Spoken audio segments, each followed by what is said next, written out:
ऐसे अनेक मंदिर हैं जो अपनी अनोखी परंपरा व रहस्यों के लिए जाने जाते हैं। ऐसा ही एक मंदिर है मप्र के उज्जैन में स्थित भगवान कालभैरव का। इस मंदिर के संबंध चमत्कारी बात यह है कि यहाँ स्थित कालभैरव की प्रतिमा मदिरा, शराब का सेवन करती है, लेकिन मदिरा जाती कहाँ है, ये रहस्य आज भी बना हुआ है। प्रतिमा को मदिरा पीते हुए देखने के लिए यहाँ देश दुनिया से काफी लोग पहुंचते हैं। भगवान कालभैरव का मंदिर क्षिप्रा नदी के किनारे भैरवगढ़ क्षेत्र में स्थित है। इस मंदिर की सबसे बड़ी विशेषता है कि यहाँ भगवान कालभैरव की प्रतिमा को शराब का भोग लगाया जाता है। आश्चर्य की बात यह है कि देखते ही देखते वह पात्र जिसमें मदिरा का भोग लगाया जाता है, खाली हो जाता है। ये शराब कहाँ जाती है, ये रहस्य आज भी बना हुआ है। यहाँ रोज श्रद्धालुओं की भीड़ उमड़ती है और इस चमत्कार को अपनी आंखों से देखती है। कालभैरव को शराब अर्पित करते समय हमारा भाव यही होना चाहिए कि हम हमारी समस्त बुराइयां भगवान को समर्पित करें और अच्छाई के मार्ग पर चलने का संकल्प करें। मदिरा यानी सुराबी शक्ति का ही एक रूप है। इस शक्ति का उपभोग नहीं किया जाना चाहिए।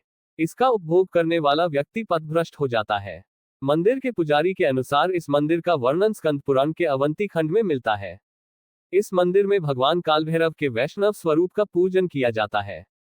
इस मंदिर से जुड़ी अनेक किंवदंतियां भी प्रचलित हैं, जिनके अनुसार उज्जैन के राजा भगवान महाकाल ने ही कालभैरव को इस स्थान पर शहर की रक्षा के लिए नियुक्त किया है। इसलिए कालभैरव को शहर का कोतवाल भी कहा जाता है।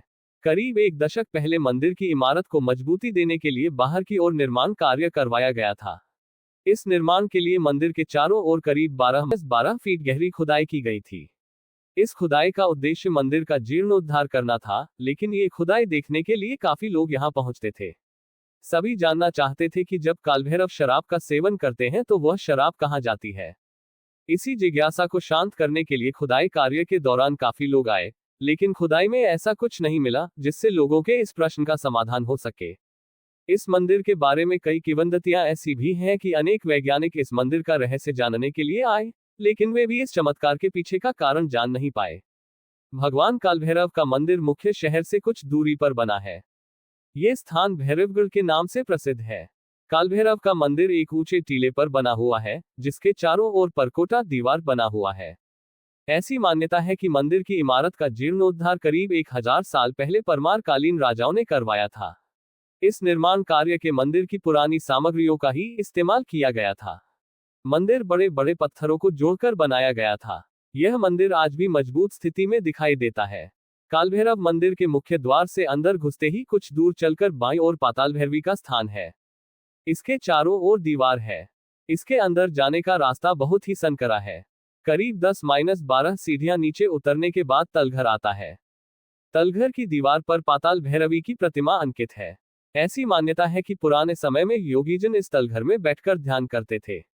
कालभैरव मंदिर से कुछ दूरी पर विक्रांत भैरव का मंदिर स्थित है। यह मंदिर तांत्रिकों के लिए बहुत ही विशेष है। ऐसी मान्यता है कि इस स्थान पर की गई तंत्र क्रिया कभी असफल नहीं होती। यह मंदिर क्षिप्रा नदी के तट पर स्थित है। विक्रांत भैरव के समीप ही शमशान भी है। शमशान और नदी का किनारा होने से यहाँ दूर दूर से तांत्रिक तंत्र सिद्धियां प्राप्त करने आते हैं। इस मंदिर में भगवान कालभैरव की प्रतिमा सिंधिया पगड़ी पहने हुए दिखाई देती है। ये पगड़ी भगवान ग्वालियर के सिंधिया परिवार की ओर से आती है। ये प्रथा सैकड़ों सालों से चली आ रही है। इस संबंध में मान्यता है कि करीब 400 साल पहले सिंधिया घराने के राजा महादजी सिंधिया शत्रु राजाओं से बुरी तरह पराजित हो गए थे। उस समय जब वे कालभैरव मंदिर में पहुंचे तो उनकी पगड़ी यहीं गिर गई थी। तब महादजी सिंधिया ने अपनी पगड़ी भगवान कालभैरव को अर्पित कर दी और शत्रुओं पर विजय प्राप्त करने के लिए भगवान से प्रार्थना की। इसके बाद राजा ने सभी शत्रुओं पर विजय प्राप्त की और लंबे समय तक कुशल शासन किया। भगवान कालभैरव के आशीर्वाद से उन्होंने अपने जीवन काल में कभी कोई युद्ध नहीं हारा। इसी प्रसंग के बाद से आज भी ग्वालियर के राजघराने से ही कालभैरव के लिए पगड़ी आती है।